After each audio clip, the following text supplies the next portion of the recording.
Welcome to the English news of Bình Phước Television. I'm with you. Now following are the headlines for today. Bình Phước leader hosts regular citizens reception. Ceremony honors outstanding individuals and organizations in 2023. Vietnamese president delivers speech at Japanese National Diet. Khmer people are active in moon worshipping ceremony. During a regular citizen reception on November 29, Trần Tuệ Hiền, chairwoman of the Bình Phước Provincial People's Committee, emphasized the importance of leaders of provincial departments and localities, promptly responding to citizens' input. She also stressed the need for compliance with legal regulations while ensuring citizens' interests. During the reception, numerous citizens expressed their concerns to the chairwoman and other departments and authorities regarding complex paperwork and time-consuming procedures, particularly when it comes to obtaining a land use rights certificate. Taking into account the explanations provided by authorities, Chairwoman Hiền acknowledged the validity of the citizens' opinions and emphasized the need for action from local authorities to quickly address issues. She also emphasized the inclusion of publicity and consultation in the process of reviewing and feedback so that citizens understand and are fully aware of regulations, thus improving the efficiency of administrative procedures. A ceremony was held on November 30th at the King Hùng Temple in Phú Riêng Camille, Phú Riêng District in Bình Phước Province to honor outstanding individuals and organizations in various fields in 2023. A total of 94 individuals and 32 groups were recognized and honored for their outstanding contributions.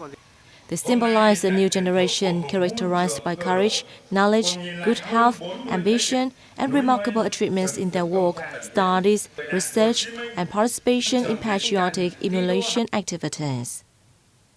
During the ceremony, provincial leaders emphasized the importance of the Study Encouragement Association at all levels in promoting a society that values education. They also called for the allocation of resources towards education. Furthermore, leaders of provincial departments, sectors, and local authorities were urged to actively seek out, train, and nurture young talent, facilitate learning competitions, and enhance physical fitness, intelligence, and courage. The first Congress of the Bình Phước Province Tourism Association in the 2023-2028 term was held recently. The Bình Phước Province Tourism Association is a relatively new body, being the 50th member in Vietnam's 63 cities and provinces. It is a member of both the Vietnam Tourism Association and the Eastern Region Tourism Association in the southeastern part of the country. The association is expected to play a key role in the province's overall development, acting as a representative of the local tourism business community and connecting them with state agencies while protecting their legitimate rights and interests. During the Congress, elections for important positions within the association were held, with Phạm Hương Sơn being elected chairman. Sơn also holds the position of chairman of Bình Phước Province Veterans Businessmen Association and the Truyền Group.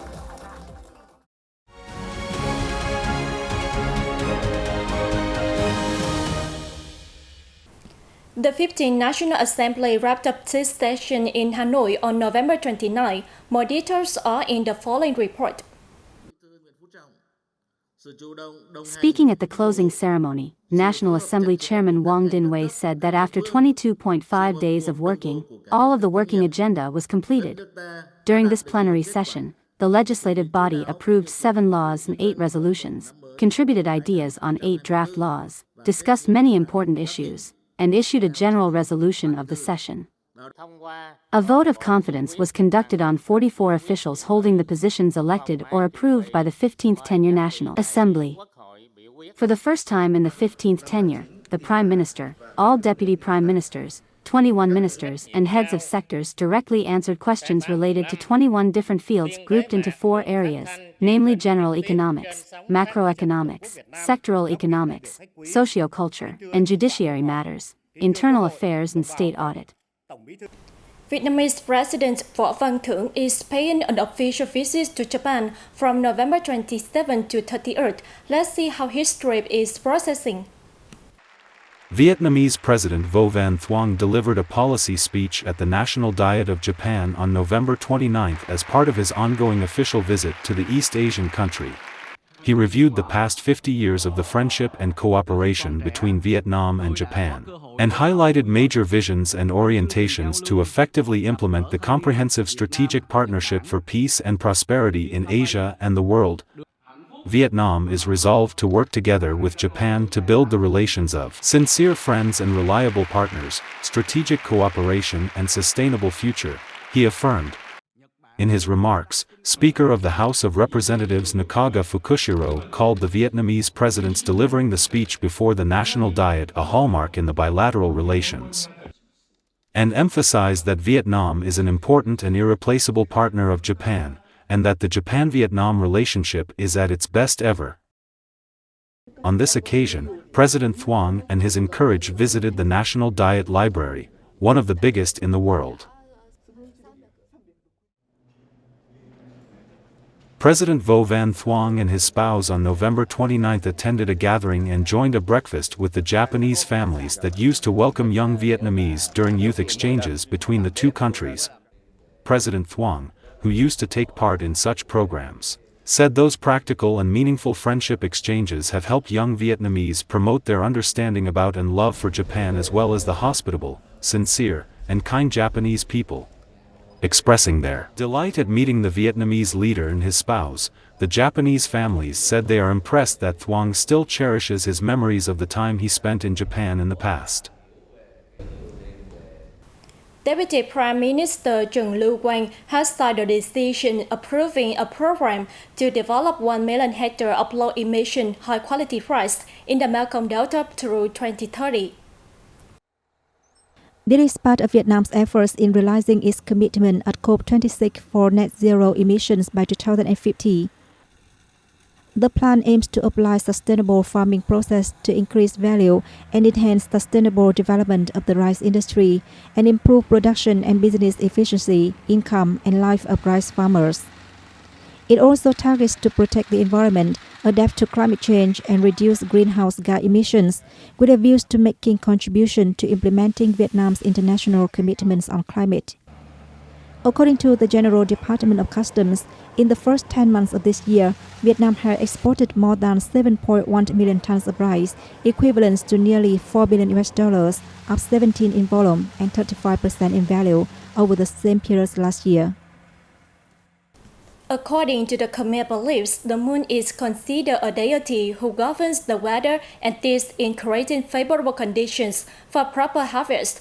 Every year before the 10th lunar moon, the Khmer ethnic minority people in the Mekong Delta province of Hậu Giang take part in a ceremony to express their gratitude towards the moon and pray for the crops. The tradition of worshipping the moon has been followed by Khmer ethnic minority people in the Mekong Delta province of Hậu Giang for a long period of time. Under their beliefs, the ceremony marks the conclusion of the moon's cycle around the earth, signifying the end of the year. During the ceremony, individuals present agricultural produce such as bananas, potatoes, sugarcane, coconuts, and green rice as offerings to the moon. Moon worshipping rituals can be conducted within individual households or jointly among several households. In some locations, the ceremony takes place in the temple courtyard. The host of the ceremony, typically the breadwinner of the family or an esteemed individual within the community, assumes responsibility for leading and managing proceedings.